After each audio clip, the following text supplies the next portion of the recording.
தமிழ் பேசும் அனைத்து நல்லுள்ளங்களுக்கு வணக்கத்தை தெரிவித்துக் கொள்கிறேன். இன்னைக்கு நம்ம பார்க்க போறது பாத்தீங்கன்னா ஒரு அருமையான டிஸ்ட்ரிபியூட்டர்ஷிப் பிசினஸ் வாய்ப்பு தான்.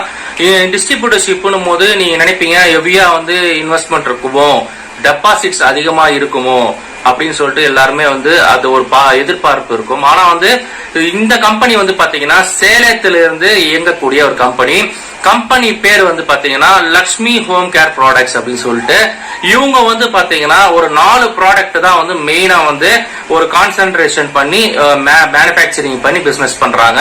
இவங்க ஓன் பிசினஸ் அப்படின்றதுனால உங்களுக்கு இவங்க சலுகைகளோட அந்த ப்ராடக்ட் உங்களுக்கு டிஸ்ட்ரிபியூட்டர்ஷிப் கொடுக்க முடியுங்க. சோ இவங்க பாத்தீங்கன்னா 4 ப்ராடக்ட் மெயினா பண்றாங்க. ஸ்கிரீன்ல உங்களுக்கு தெரியும் பாருங்க.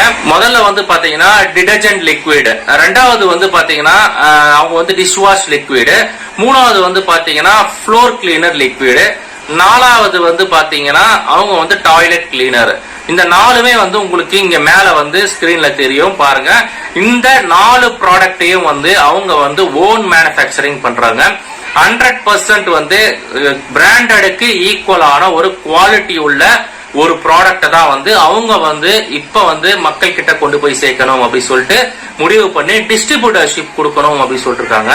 டிஸ்ட்ரிபியூட்டர்ஷிப்ன்றது மினிமம் இன்வெஸ்ட்மெண்டா கண்டிப்பா இருக்குங்க. மினிமம் இன்வெஸ்ட்மெண்ட் அப்படி சொல்லிட்டு பாத்தீங்கன்னா 10,000 ரூபாய் மினிமம் இன்வெஸ்ட்மெண்ட் இருந்தா இந்த டிஸ்ட்ரிபியூட்டர்ஷிப் எடுத்து பண்ண முடியும்.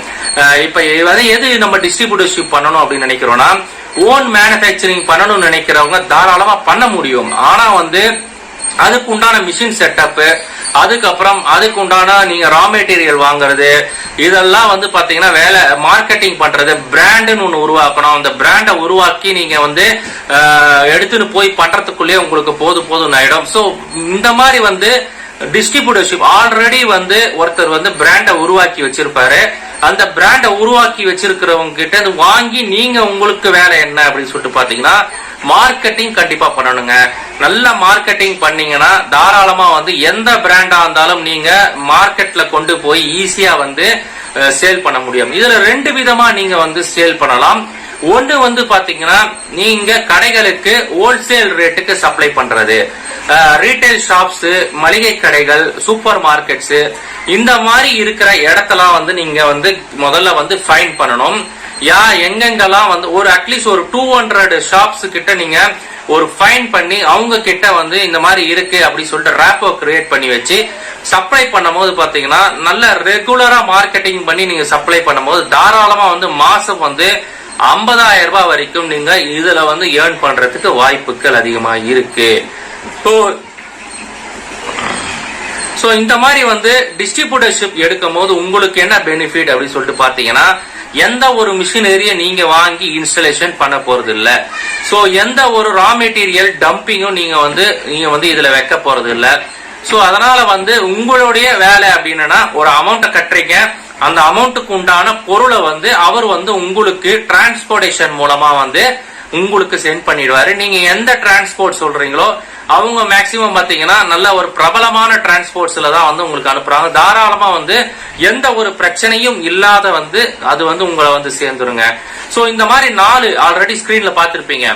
4 பொருள் அவங்க மெயினா கான்சென்ட்ரேஷன் என்ன சொல்றாங்கன்னா, குவாலிட்டியா கொடுக்கணும், நல்லதா கொடுக்கணும். மக்களுக்கு யார் பிசினஸ் பண்ணணும்னு நினைக்கிறாங்களோ, யார் தொழில் முனைவோர் ஆகணும்னு நினைக்கிறாங்களோ அவங்களுக்கு லாபம் அடையிற மாதிரி இந்த பொருட்களை கொடுக்கணும். அப்பதான் ஏன்னா நிறைய அடுத்தடுத்த ஸ்டேஜ் போகும்போது பாத்தீங்கன்னா இப்ப டிஸ்ட்ரிபியூட்டர்ஷிப் இருக்காங்க, ஸ்டாக்கிஸ்ட் இருக்காங்க, டிஸ்ட்ரிபியூட்டர்ஷிப், டீலர்ஷிப், அதுக்கப்புறம் கடை, அப்புறம் பாத்தீங்கன்னா அதுக்கப்புறம் மக்கள் கிட்ட போய் சேரும் போது மக்களுக்கும் வாங்குற பொருள்ல லாபம் இல்லாம போயிடும். அதே மாதிரியே பாத்தீங்கன்னா ரீட்டைல்ஸ்க்கு வரும்போது பாத்தீங்கன்னா கடைகளுக்கும் லாபம் கம்மியா இருக்கும். சோ அதனால அவங்க செயின் எப்படி கொண்டு வராங்க பாத்தீங்கன்னா, மேனுபேக்சர் டு டிஸ்ட்ரிபியூட்டர், டிஸ்ட்ரிபியூட்டர்ல இருந்து ரீட்டைல் கடையில இருந்து மக்கள் கிட்ட கொண்டு வரும். ஒரு 3 ஸ்டெப் தான் டைரக்டா மக்கள் கிட்ட கொண்டு போய் சேர்க்கிற மாதிரி. சோ அந்த மாதிரி போகும்போது மக்களுக்கும் ஒரு லாபம் கிடைக்கும். இந்த பிசினஸ் நடுவுல பண்றாங்க பாருங்க டிஸ்ட்ரிபியூட்டர்ஸ், அதே மாதிரியே இந்த இவங்க கடை ரீட்டைல் ஷாப் வச்சிருக்கிறவங்க, மக்கள், இந்த 3 பேருக்குமே பாத்தீங்கன்னா நல்ல ஒரு பயனுள்ள ஒரு லாபம் அவங்களுக்கு போய் சேரும். பயனுள்ளதா இந்த பிசினஸ் இருக்கும் அப்படின்னு நம்புறவங்க. சோ யாருக்கெல்லாம் உங்களுக்கு இந்த பிசினஸ் பண்ணணும்னு நினைக்கிறீங்களோ ஸ்கிரீன்லயே வந்து நான் உங்க நம்பரை வந்து அப்படியே டிஸ்பிளே பண்ணிருப்பேன். வேணுன்றவங்களுக்கு அதை பார்க்க முடியல, அதை நிறுத்த முடியல அப்படின்னா டிஸ்கிரிப்ஷன்ல அவங்களுடைய நம்பரை கொடுக்கற, கம்பெனியோட பேரு, எந்த ஊரு, மொபைல் நம்பர், இது மூணுமே இருக்கும். வேணுன்றவங்க நேர்ல கூட போய் பார்க்கணும்னு நினைக்கிறவங்க தாராளமா நேர்ல போய் பார்க்கலாம். நேர்ல போய் உட்காந்து அவங்க கூட பேசி எப்படி எல்லாம் நீங்க பிசினஸ் பண்ணலாம் அப்படின்ற எல்லா அறிவுரைகளையும் அவங்களே வந்து உங்களுக்கு ப்ரொவைட் பண்றதுக்கு ரெடியா இருக்காங்க. சோ வேணுன்றவங்க இந்த பிசினஸ் ஆப்பர்ச்சுனிட்டியை யூஸ் பண்ணிக்கோங்க.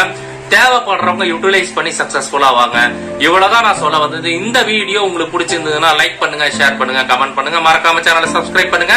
நன்றி, வணக்கம்.